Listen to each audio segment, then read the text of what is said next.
You're watching Deprogrammed. This is the New Culture Forum's latest show, committed to fighting back against the forces of ideological conformity, particularly among the young. My name's Harrison Pitt, I'm a senior editor at the European Conservative, and I'm thrilled to be joined today, as ever, by Evan Riggs, who is a freelance journalist, and our special guest this week, Winston Marshall, a musician, formerly guitarist for the Mumford Sons band, and currently a podcaster. Now, Winston, there is talk at the moment of anti-Israel protests taking place on the 11th of November, disturbing the usual solemnity and patriotic focus of Remembrance Day. Should this be allowed to go ahead, do you think? Well, I'll start by saying, if I can just a little bit of context, that this has been quite emotional for me. I was down in Whitehall on October 9th, which was 2 days after the Hamas massacre, of course, where 1,400 Israelis were brutally butchered and 224 taken hostage. And the mood amongst the various, mainly Jews, on Whitehall was solemn but somewhat beautiful. They were singing hymns together. We had Israeli flags, and it was, despite the horror, it was there was a beauty in the grief. Mm. That night, a couple hours later, taking the tube home, I was face to face with a young man who was wearing a Palestinian keffiyeh around his head and was sauntering jubilantly on the tube. Yeah. And I later saw online what had been happening that night outside the Israel embassy. Mm. The celebrations, and they were celebrations, and this is before Israel had responded. Yeah. And I was confronted with this guy in the streets of London, and I was filled both with unbelievable anger, but also I kind of wanted to break down as well. And so I removed myself from the situation. And I'll say one more thing is that, I'll say a couple more things before I get to the answer, because it's the context I want to give. Of course.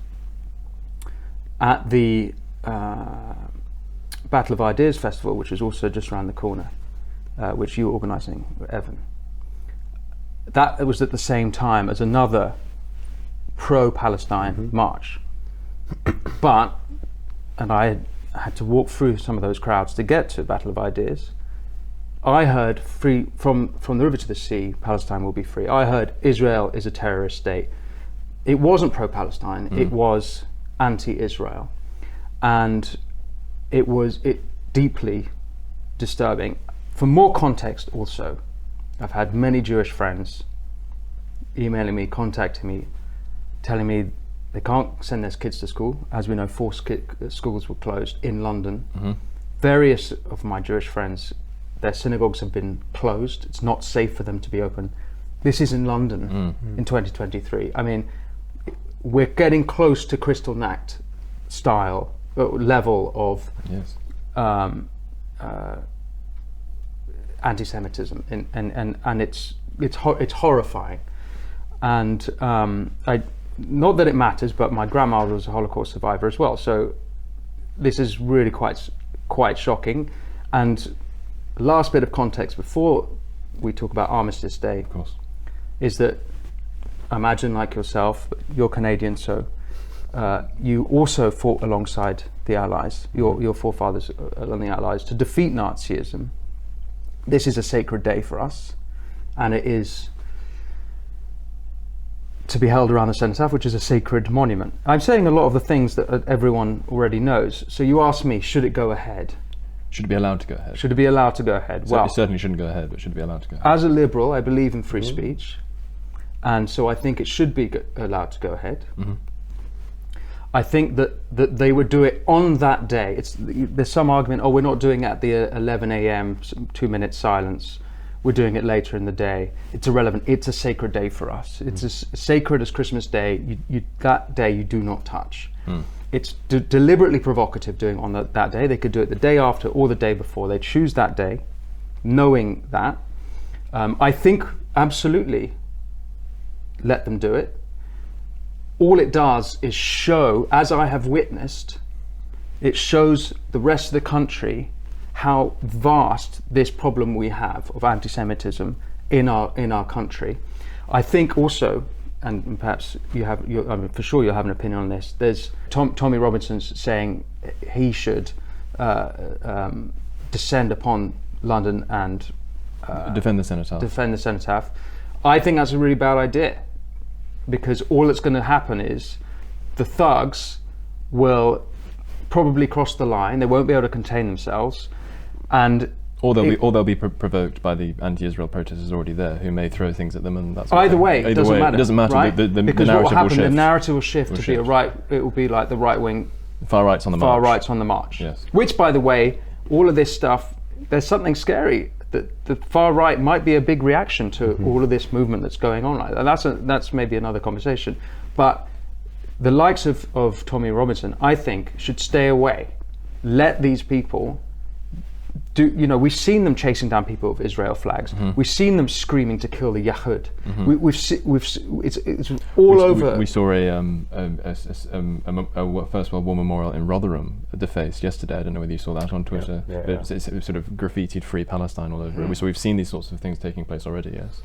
Absolutely. But I mean, that's the fate of every monument now, unless the British government is willing to actually kind of enforce some law and order, is that any sort of sacred monument is going to be kind of distorted into something demoralizing, because they're unwilling to actually protect kind of these cherished items. I mean, you can think of even Winston Churchill in a big box. Yes. I mean, is that the fate of the cenotaph?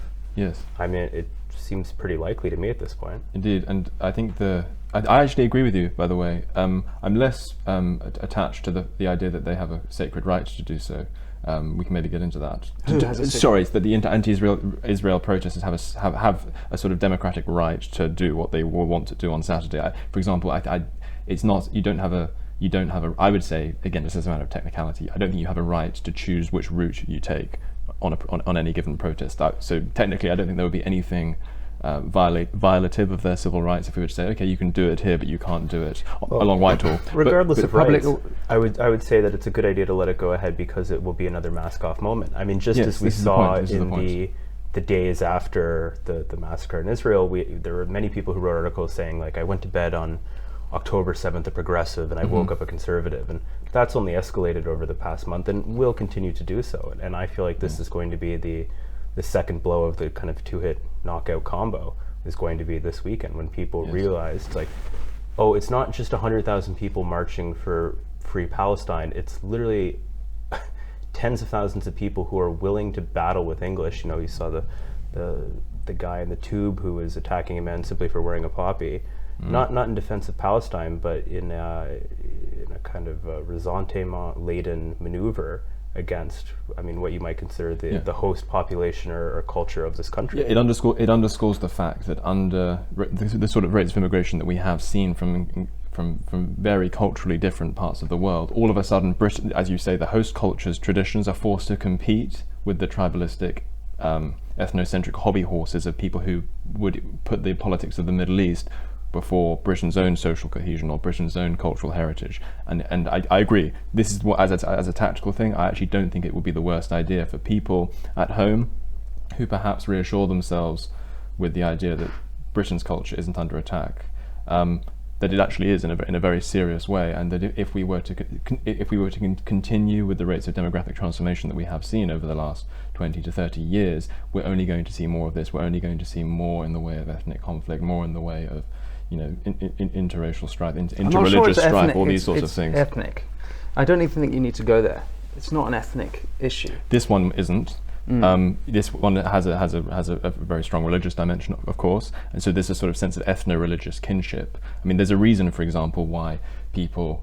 I read an account of one of the protests where they were talking about how Turkish flags were being shown. It wasn't just Palestinian flags being shown, and it's interesting because some people on the left, people like Aaron Bastani, for example, will hide behind the idea, well, no, this is just a humanitarian march, and we want the bombing to stop and all the rest of it. But these people aren't universalists. They don't care about every portion of the world equally, because I mean, only last month, Azerbaijan, with the help of Turkey, it turns out, ethnically cleansed, significant numbers of Armenians, and no one cared. So I do think there is an ethno-religious dimension to it, which dictates which parts of the world these people are attached to and which parts of the world they're not attached to. But we've seen in Leicester, it certainly has been ethnic conflict. I mean, between Pakistanis and Indians, of course. I mean, it can take that form as well. So I think it varies the extent to which ethnicity is the driving motivation of these people. It's the driving feature of their collective human psychology. I'm going to challenge you because I don't Sure. actually think that's the case.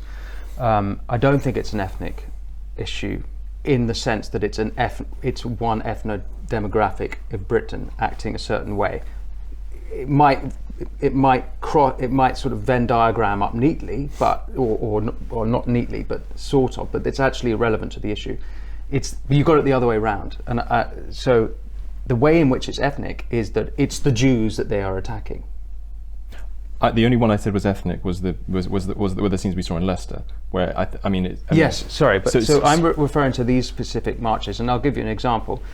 When I went on the Uyghur March in 2020 for the Uyghur Muslims, of whom there's between 1 and 3 million in concentration camps in Xinjiang in Western China, it was the biggest march. I was one of 25 people. Yes. I think there were there are a handful of Muslims. By the way, I was also at the Uyghur Tribunal at Church House in 2021. Half the room were Jews sticking up for the Uyghur Muslims. The first newspaper to put the Uyghur Muslims on the front cover was the Jewish News. When it comes to this, Muslims didn't turn up for the Uyghurs. They have not turned up for the Yemenis. They haven't turned up for the various Muslims around the world who have been butchered, slaughtered, killed en masse. They only care when it's Palestine. And so it's ethnic in the sense that it's the Jews that they care about. They don't. It's not ethnic in the sense that it's Arabs or it's undoubtedly true. Undoubtedly true. If it was this thing of ethnic kinship, I mean, Egypt could have opened the border to the Palestinians. 40 years ago. All I'm saying, don't misunderstand me. All I'm saying is that clearly, ethnicity is another fault line along which we can see these kind of conflicts take place. And I would agree with you that anti-Semitism is a very important motivator, and to that extent, it is. It's the motivator in this case. Yes, it is ethnic. But I mean, you will also see instances where certain communities, partly because they associate their religious heritage with a sort of ethno-heritage, will care about sort of Kashmir as well, for example, in which there are no Jews. I mean, people will fight over that sort of thing as well. So all I'm saying is that the more that you divide your society along all sorts of lines, religion being a very important one, clearly, I think that's the strongest motivator in this case, ethnicity being another.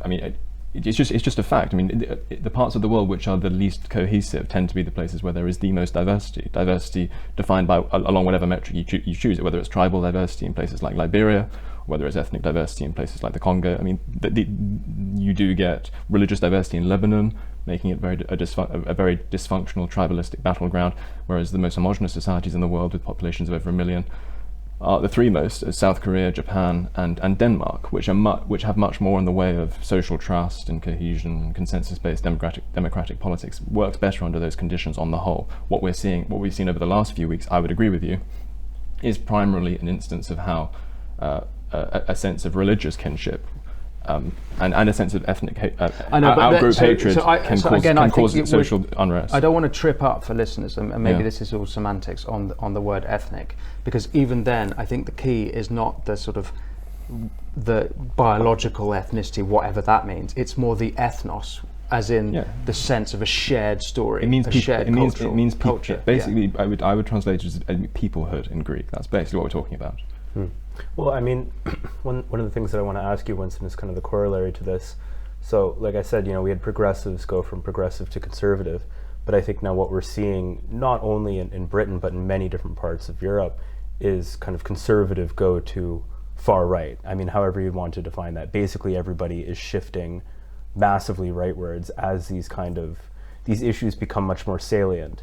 And I wonder, what do you think the response to all this is going to be from within, what you might call the British far right, or what you might call the people who are on the British centre who might be getting pushed farther out to I don't know what you would call it, the tip of a political bell curve?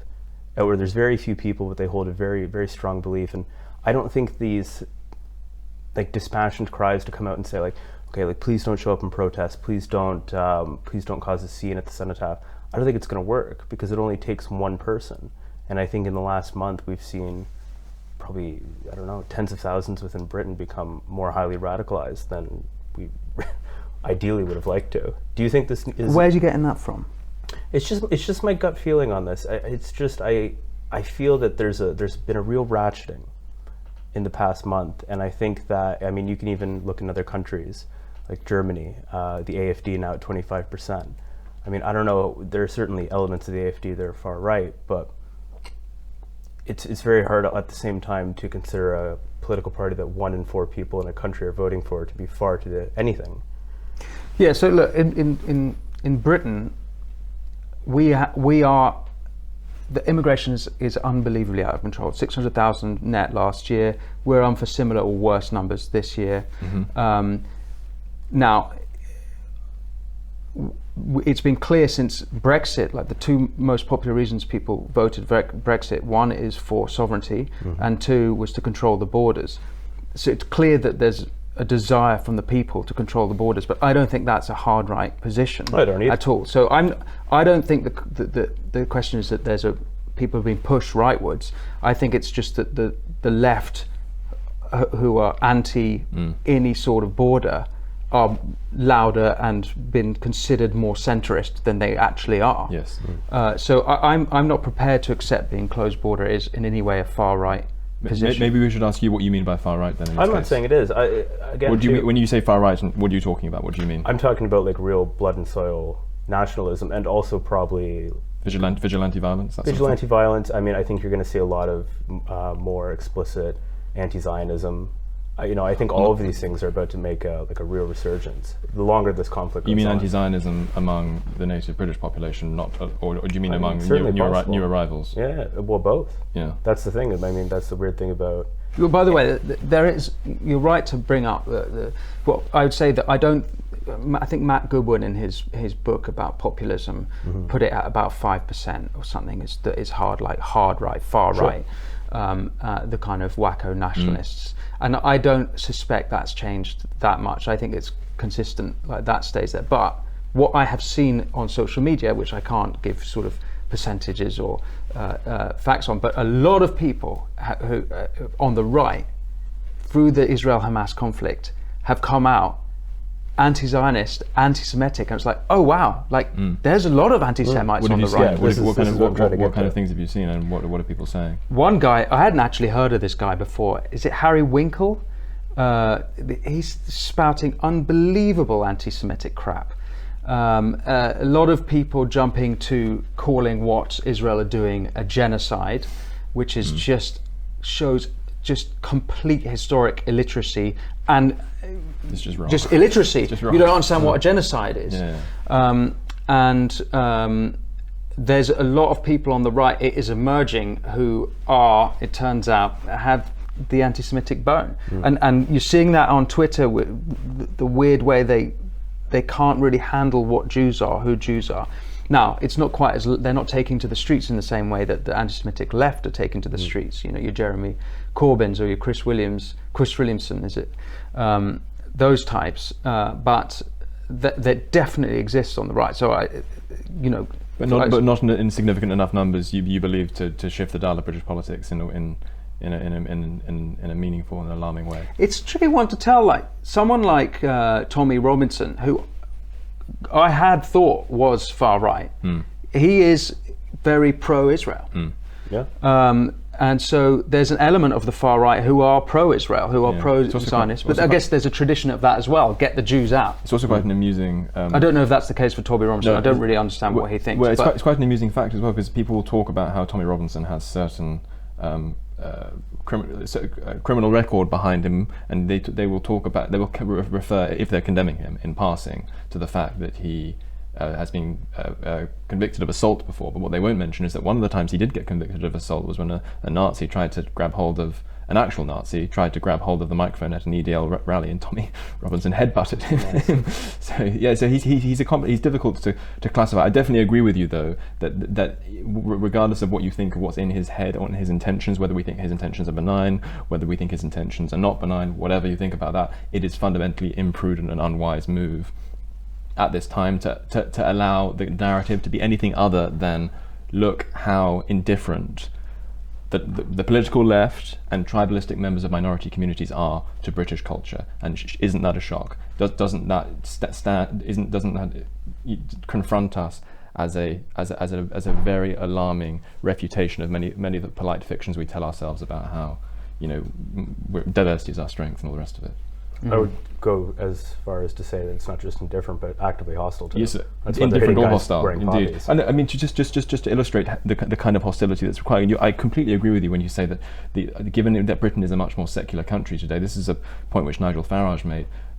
National occasions like Remembrance Day are the closest thing that we have in Britain in the 21st century to something like a religious holiday, to something like Ramadan for the Muslims, for example. Imagine if tons and tons of pasty white British expats decided to descend on Mecca and use it as a staging ground for grinding tribal grievances they had about what was going on in Britain. I mean, imagine how that would be interpreted by the Saudis, quite rightly, I would argue. And it signals the same kind of disrespect.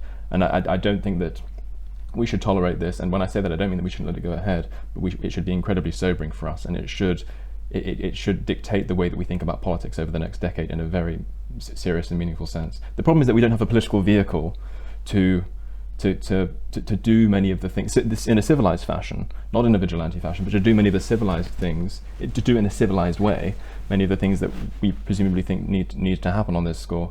You're a member of the key. Go on. And the thing that no one's talking about, for which I do not have a good answer, despite having worked on it a great deal, is assimilation.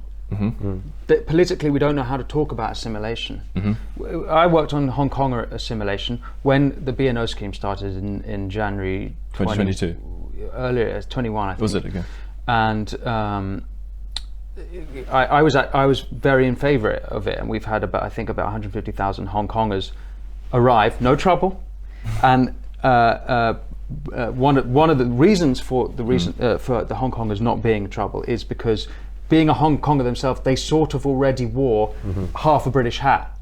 They didn't have democracy like we had it, but they had the rule of law, and they had a British values to some extent, which they'd had since 1842 or whenever Hong Kong. Many British flags at their protests, weren't there? Many British flags. They were singing British Christian hymns. Another aspect about it is that about half of them who have come over are Christians.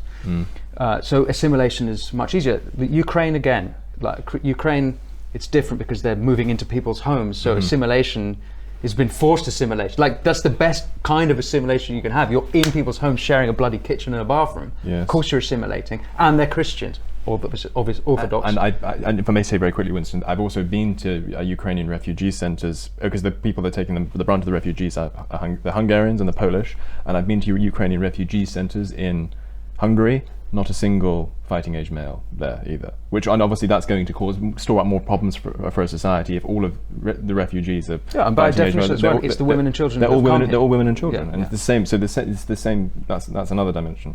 But anyway, as you were saying, how do you have the conversation about assimilation? Because so I ran some Hong Konger assimilation groups, which it was worthwhile doing, but kind of an easy task if you compare it to other parts of the country, other world that we're trying to bring, that are coming to Britain. We've far less culturally proximate to us. Different religions, completely different worldviews, different language, different history, different concept of law and legality. It's complete. It's just, there's very little common. Just very quickly, can I ask you? I'm just generally quite curious. What do you mean when you say you took part in these assimilation programs? I ran a Hong Kong link-up, which was a Hong Kong assimilation group where we would bring together Hong Kongers and Brits to help them settle down, find schools for their kids, get them registered at a local GP, set them up with bank accounts, have weekly calls on what British life is. But was it purely logistical, or was there a cultural dimension to it as well? There's a cultural dimension to it as well. And which consisted of, I'm just curious, I don't actually know how these things work in our country. This is something that I've brought up on this show many times, but I'll ask you more directly, because I've been trying to write an essay now for the past 2 weeks on assimilation and finding it just about damn near impossible. Do you think that true kind of 100% assimilation is even possible? I don't mean becoming like a law-abiding member of a country and paying your taxes and fitting in and not causing problems and having friends and enjoying it here, all things that I would consider myself. But as I've pointed out, it's like I could stay here the rest of my life and get British citizenship, but I probably wouldn't be British. Maybe my kids could be. Do you think that's possible? Yeah, I don't agree with that, because I think there's a long history of the kind of Freeborn Englishmen, where it's kind of like I can't think of their names. These sort of old stories of people who weren't indigenous Englishmen, but who carried themselves like Englishmen and were treated like Englishmen. And so I do think, maybe that's old-fashioned of me, but I do think you can be. Just got to work on my posture. Yeah. What is it? I've never noticed that it's particularly bad, is it? It's pretty I only see you sitting down. I'm putting it on for the camera. Wait, okay, okay. Well, I'm not ethnically. I'm half. I'm not even. I'm maybe a quarter English. Like. Yes. So this is so what the way I like to define it personally. The way I like to answer this question, I'd neither like to go the Jacob Rees-Mogg route of saying, well, if you've got a passport and if you obey the law, then you're British, which is basically what he thinks, as far as I can work out. But nor obviously do I want to go down the hard ethno-nationalist route of saying, well, you need to have this exact number of DNA, and if you don't, then you're the 23andMe. Yeah, and then if you don't, then you're some kind of intolerable pollutant that needs to be. I don't want to go down that route either. The reason why, the thing I found most persuasive about what you were saying is, when if you were to marry a British girl and have children here, I think that your children would be British, because all of a sudden they would feel an instinctive sense of intergenerational attachment. So I like to locate it in terms of, do I feel an instinctive sense that I'm living in a country that my ancestors played a part in? That's where I would want to locate it. And so that way you neither have to go down the route of being a hard ethno-nat, and nor do you have to go down the route of being a complacent civic nationalist if you locate it in terms of generational attachment. So when I look... So if you don't have generational attachment, you can't be British? Well, I mean, Evan's here. I mean, I'm not saying he's a problem. I'm just saying that... you're saying this. You're saying that you would struggle to feel this. It's not... I'm not judging this for you. I like this country far more than the countries that I have citizenship in, but I would struggle to call myself British. And I think a lot of people would as well. Yeah, but if you... Okay, so then the case example would be a family come over and they have a kid here, and the kids lived here their entire life. They wouldn't have an ancestral link. Yeah, they wouldn't. And so they wouldn't. Yes. That wouldn't fit your model. The way, it's not my model. So I'm not trying to give a model for how things should be. I'm trying to describe things how I think they really are and how they really work at scale. Particularly at scale. That's a very important aspect of this psychologically for human beings. And so I suppose what I would say is this. And I think there's a tendency for people like us, actually, and I used to think this way myself, to locate what it means to be British, or what it means to be Spanish, or what it means to be Polish, whatever, located in terms of ideas and values. It's hard. It's a hard thing to do. But there's an attempt to locate it in values, and Vivek does this in America, for example. He says you're American if you have American values. If you read the Constitution and you like it, then you're American. I don't think that's quite how it works, because for most people, I don't think that their sense of national belonging is an intellectual affair. I think it is an emotional affair. I think it is conditioned by a sense, as I say, that when I, for example, look at Westminster Abbey, there's an instinctive sense that, gosh, my ancestors were involved in whatever this wonderful thing is. You know? Yeah, but the emotional side of it is somewhat intellectual. And well, I'll give you an example. My mother is a French woman. Mm-hmm. You couldn't meet someone more French than this person. It's like she's a pastiche of what a French woman would be, but neither of her parents were French. Mm-hmm. Her father was Italian, her mother was Jewish. They came settled in France after the war. So she wouldn't have that legacy, but she couldn't she couldn't be from anywhere else. She is she's so patriotically French that in a typical French way she's very anti-French, and she's like has adopted Britishness in a sense. But so I think that's the same for Britain. It's not. You don't have to literally have had the ancestors, but if you adopt the sense that they were your ancestors, they were. Yes, exactly. Even if they were not literally your ancestors, yes. What they bequeathed us is yes. something that you carry with the pride as if you were a literal yes. That's what I think. Like that, and I think the basic point I'm trying to make is that because there are going to be exceptions to this, because I'm just trying to describe how I think it roughly works out for most people, like how they define themselves, how they think of their first pole of allegiance, so to speak. There are people who will buck those rules, but as a general matter, I do think that civics programs are, like, at scale, we can't, like, someone who is born into a country which instinctively they feel was built by their ancestors, at scale, again, I'm talking in general, not universally, just in general, they're going to feel a much more profound sense of emotional attachment to the place than foreigners who may have the best of intentions in the world, but foreigners born elsewhere. You're not going to be able to replicate that, what I feel, for example, when I'm in front of Westminster Abbey, in the hearts of tens of thousands of foreigners who may like it, may think it's very admirable architecture, just as I might go to China and look at some of the architecture and think, gosh, isn't this tremendous? But it's going to be very difficult for me to feel the same way that a Chinese person would feel about that. I don't think it would be if you were born there, grew up there. Or even if you moved there, but you were surrounded by Chinese people that you loved, you were part of their community, then you would, I think, emotionally adopt. Well, maybe we should ask why Evan doesn't think he can do it. I don't know. I mean, again, I've been trying to grapple with this for a while now, and I mean, the best that I've been able to come up with, maybe this is just a failure of my own imagination, is it's much like that famous quote when they were trying to define pornography. And it was like, I can't define it, but I know it when I see it. Mm-hmm. And the same thing comes with cultural heritage. It's like, I can't define how it's come across, but I know it when I feel it. Mm-hmm. And I think you can have that. I mean, it's damn difficult to do on scale. That's the point, yes. That's the real problem. I mean, I came to Britain, and I do feel somewhat like a little bit of a kinship here, but it's not exactly the same thing. So I think that could grow over time, but I think the idea that, again, I'm from Canada, which is a Commonwealth country.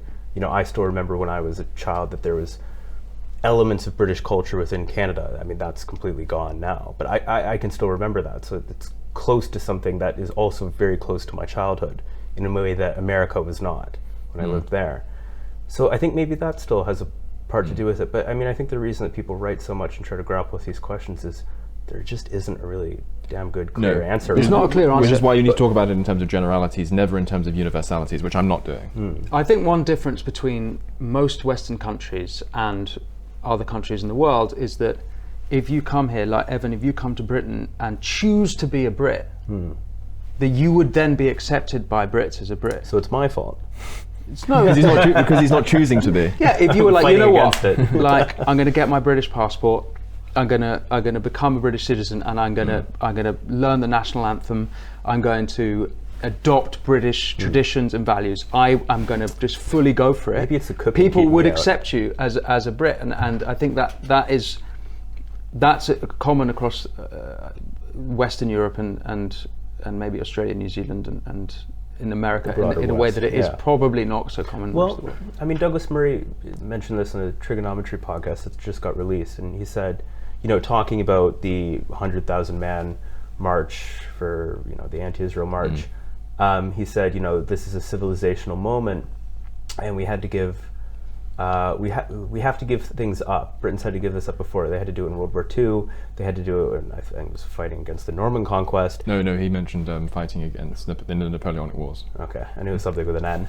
And it was that what we give up is we give up extending tolerance to people who are unwilling to extend it back. And I thought that was really quite sad, because I think, in a way that Douglas seems to be often the only person capable of doing, that is kind of the key value of the West in a way, in that it does extend tolerance, perhaps to people that even it shouldn't, on the hope that they'll prove them wrong. Yeah, this was predicted by Michel Houellebecq and Oriana Fallaci, is that ultimately liberalism would invite its downfall. It would tolerate that which would no longer tolerate it, and so and that's what we're seeing. And so then I would say, well, if there's everything has limits, including tolerance. Right. And so we have gone past the limits of tolerance, and we need to wind it in. One point I would want to make here, though, and this is why I was trying, perhaps inelegantly, to walk a tightrope, a bit of a tightrope earlier between what I would call complacent civic nationalism and hard ethno-nationalism of the variety that wants to, deport people who don't meet this exact phenotype. Can you explain civic nationalism?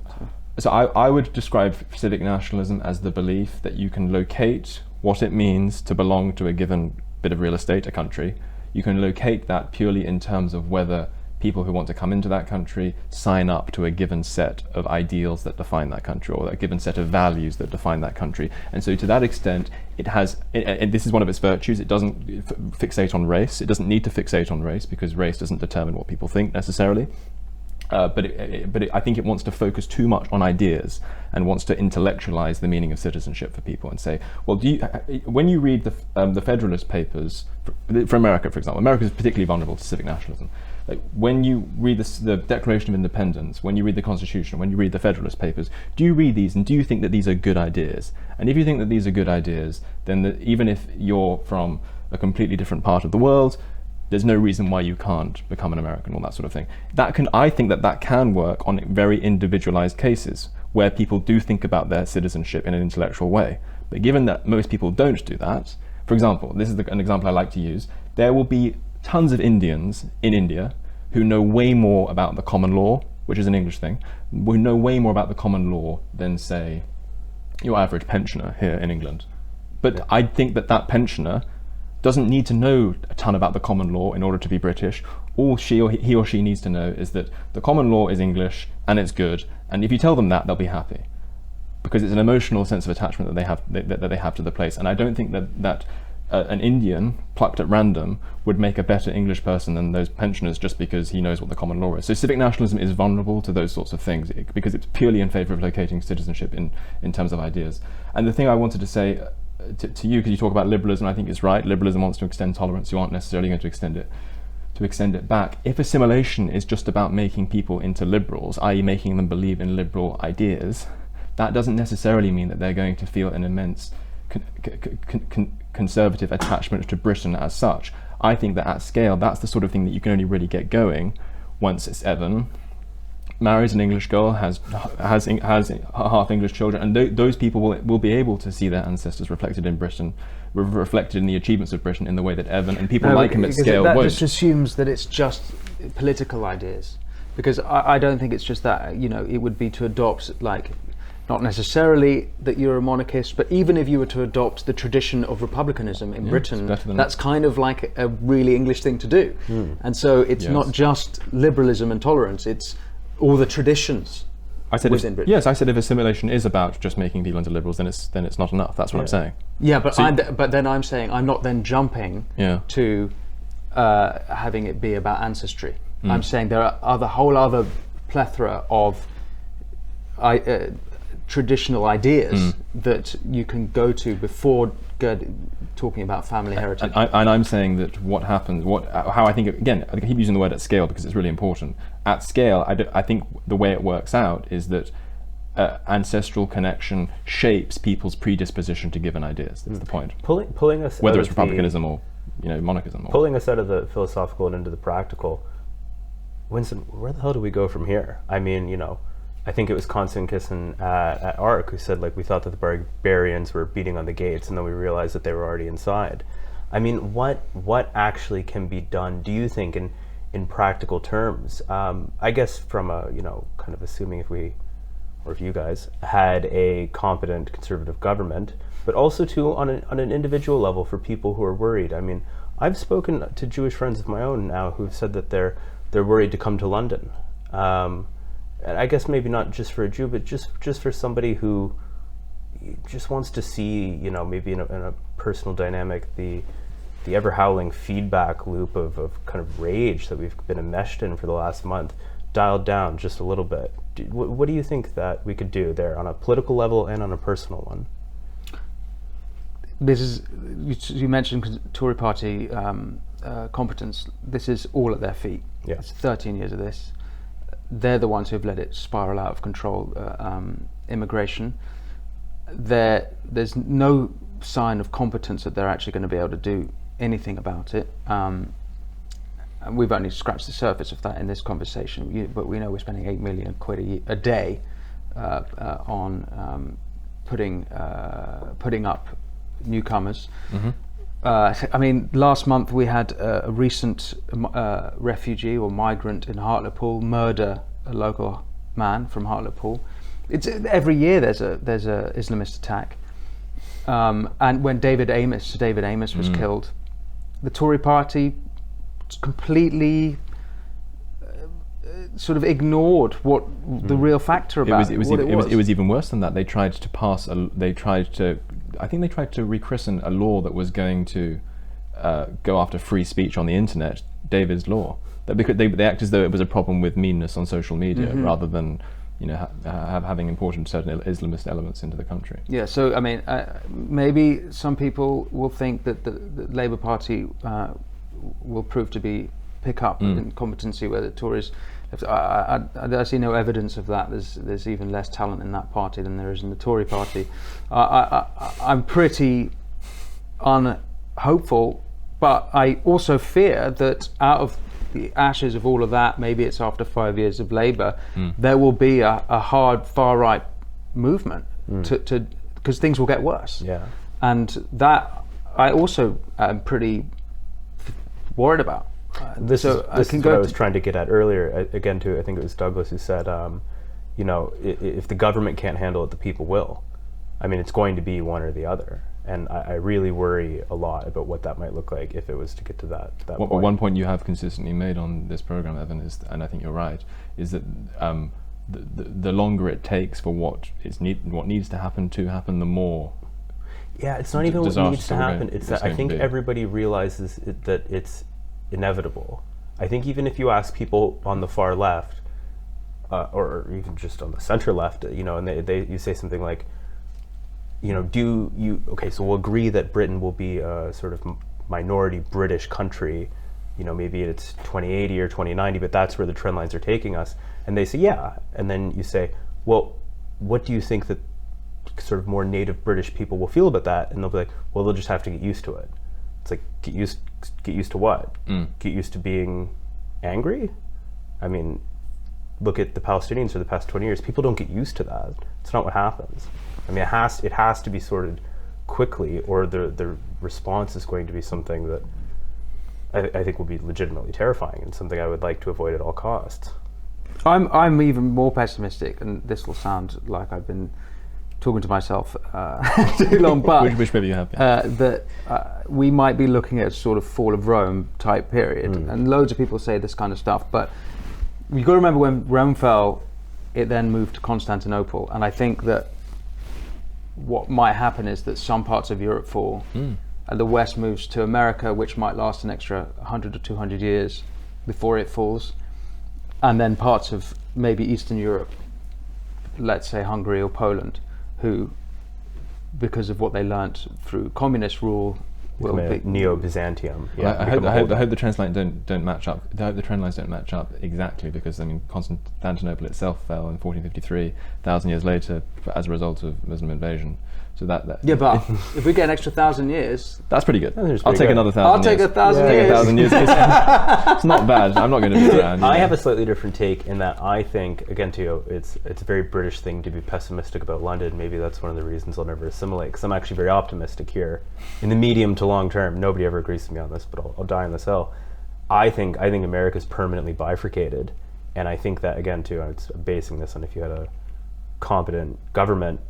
London is kind of the last refuge of the West. Maybe not London. But you don't mean London. England. You mean this country, yes. England is, and I mean London's at the heart of England, though. And I think if you look at what happened in Australia, New Zealand, and Canada during COVID, I think if you look at any number of figures on political bifurcation in America, I think America's just too damn big.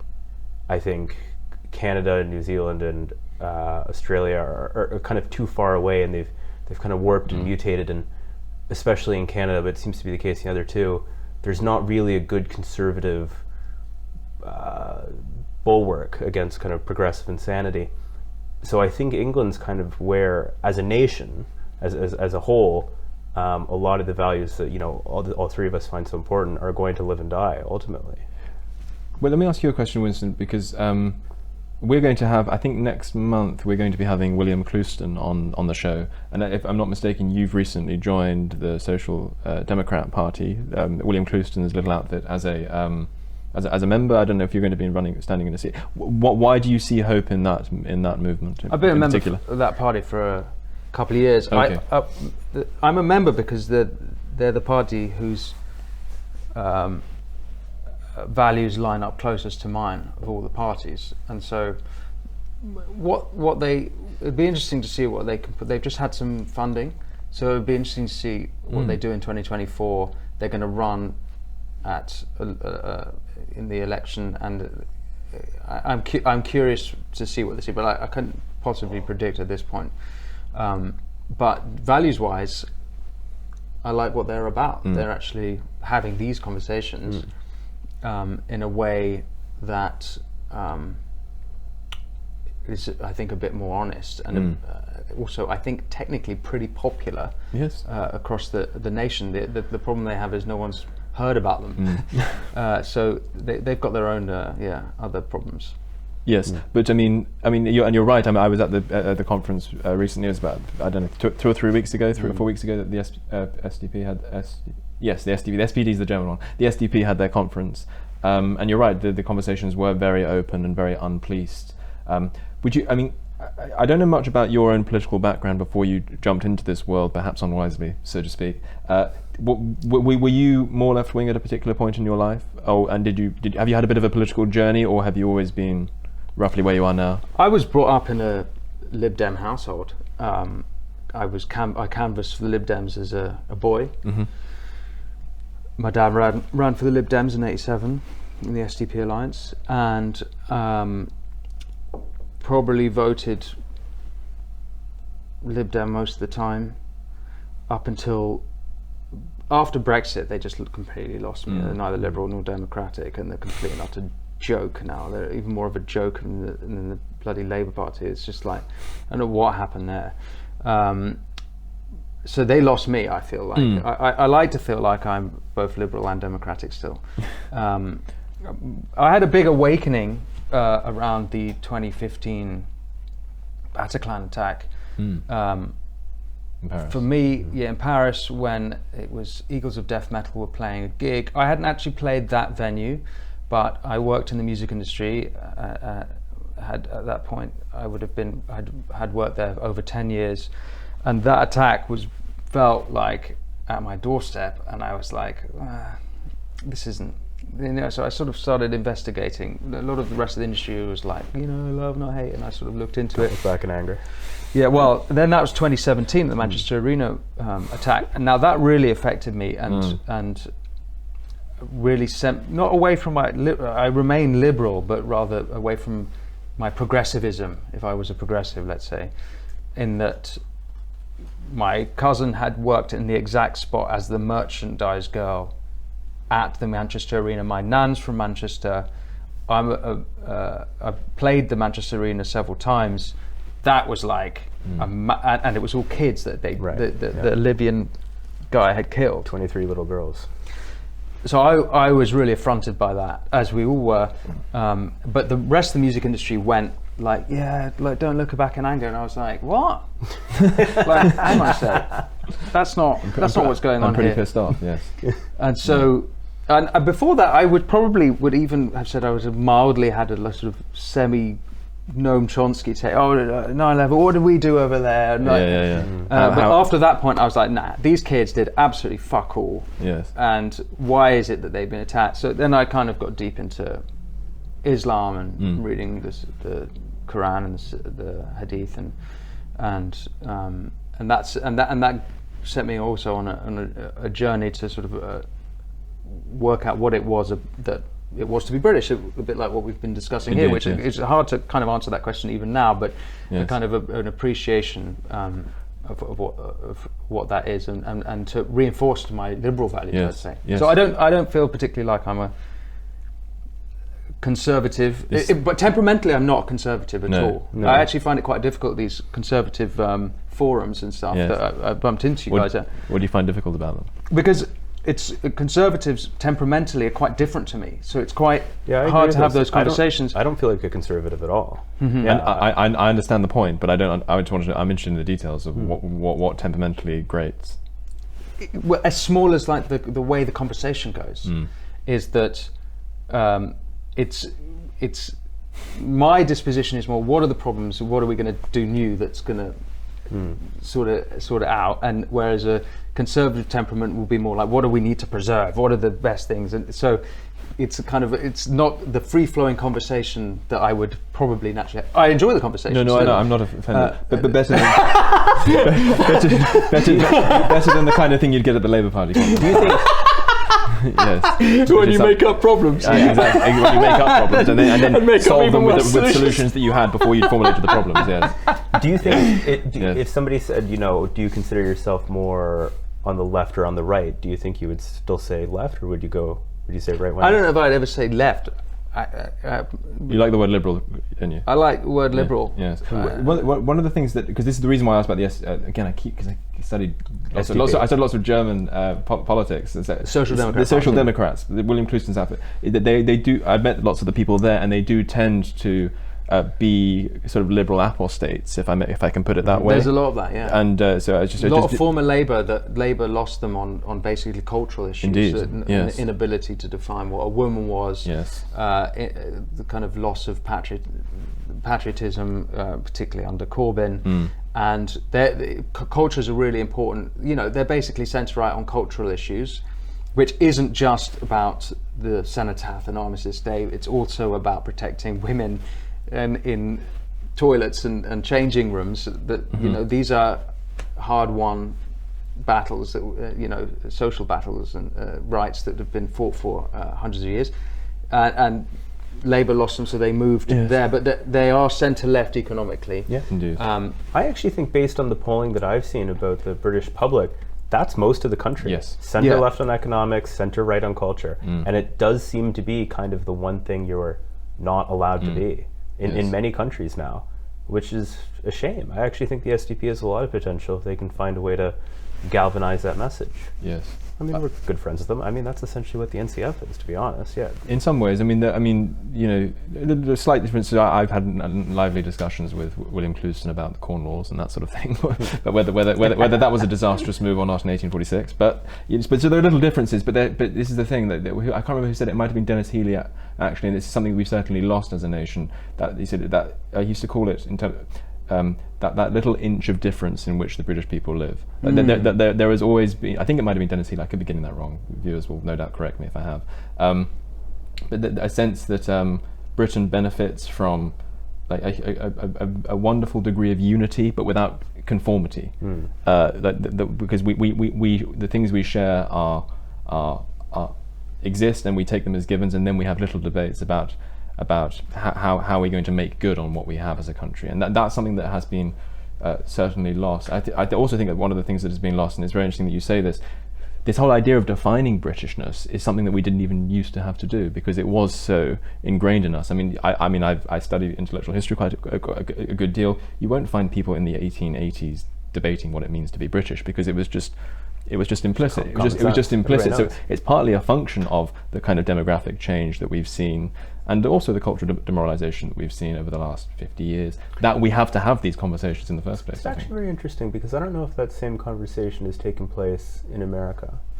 I think it has taken place in Canada, though Canada did enshrine multiculturalism into its founding charter a little while back. But I feel like there is something uniquely British about having to argue about what does it mean to be British in a weird way. There is now. Yeah, now, unfortunately. Very quickly, before we finish up, Winston, it's because we probably should have talked about this a little bit more, but you were obviously very involved in the arts world for a huge amount of your life. I don't know if you still are. Do you think that the intolerant conformism that, from the outside at least, seems to exist in the arts world, in the entertainment world, do you think that has a deleterious effect on the cultural output of those industries, or does it just make them socially harder to navigate for people who want to think about these things openly and freely. What's your sense of that situation? There's definitely, again, this comes back down to temperament, but naturally, being the creative industries, it attracts a lot of people with a similar temperament. There is a correlation. If you look at Jonathan Haidt's Moral Foundations theory, he puts a correlation between temperament and politics, and so you're more likely to be progressive if you are the artist, or the poet, I think is the word he uses. And so, like in the industry, let's say if it was you working on Wall Street, it would be, free market. There would be, it would attract free marketeers types, and all places are prone to having, all communities are prone to groupthink, and the arts world is no different to progressives. Now, so part of contemporary progressivism is pretty totalitarian, so that does have a very negative effect on the output and creativity. I have the thing to counter that is that I have so many people in the arts messaging me privately, because I put my head above the parapet, asking me and wanting to talk about politics, and pretty famous people, certainly far more famous than I am, and but not just them, like from people who run music instrument factories to massive pop stars and everyone in between. And so, in a direct answer to your question, a friend of mine, who again, I always thought they were a normie until they came out, and it turned out they got a lot of opinions, and many such cases. They're going to get in trouble if they get found out. But he describes being in the studio and not being able to talk to anyone about it, and it reminded me of being in the studio when you're surrounded by people where you're worried about what you're going to say might get you in trouble. What the psychological effect that has on you is not just your words that are self-censored, but that your music as well. Like it changes your brain so that you're no longer free flowing, because you're no longer free. And so certainly for artists who are collaborative in any way, it's definitely having an effect on them. It's just again tying back to the beginning of this conversation. A lot of Jews in the industry have been reaching out to me. Right. They're not saying anything publicly because there will be professional repercussions for them. Largely because a lot of the particularly pop music, it's basically at the mercy of girls aged 17 to 25, because that's where all the money is, because those are all the pop singers, and they're all the ones who have this outlandish, ripping the posters down, progressive ideology. And these are also, they're totalitarians. They won't work with people who haven't got the same opinions as them. So a lot of Jews, some of whom have been singled out by anti-Semites, but they're just scared and they keep quiet. So there's a lot of self-censoring going on in the creative industries. Whether it means that the output is worse, I'm sure everyone for us to judge. Yeah, exactly. Listeners and viewers and yourselves, I'm sure, will have opinions on that. Well, Winston, it's been an absolute privilege. Thank you so much for joining us in Deprogrammed. Lively and contentious at times. That's part of the fun. Thank you so much, Evan. Thanks as ever. Thank you, Harrison. Thank you. You've been watching Deprogrammed. Make sure to like, subscribe, and leave a comment if you wish. And we shall see you on the next one. Hello. If you're enjoying the New Culture Forum channel and you believe in our mission, may I invite you to join our membership scheme at the link below or on our website, newcultureforum.org.uk. Our work is more important now than ever, and we have great plans ahead for the future, but we can't do it without your support. From as little as £3 per month, you can help ensure that we continue on our mission. As a member, you'll receive a range of benefits, including access to exclusive content, invitations to our private events, including here at our studios, free copies of our books, and much, much more, including, of course, our famous NCF mug. If you aren't able to become a member, then please help us by clicking this button and subscribing to our channel. It's completely free. Just remember to also click the bell icon so that you can get notifications when we post new videos. Thank you.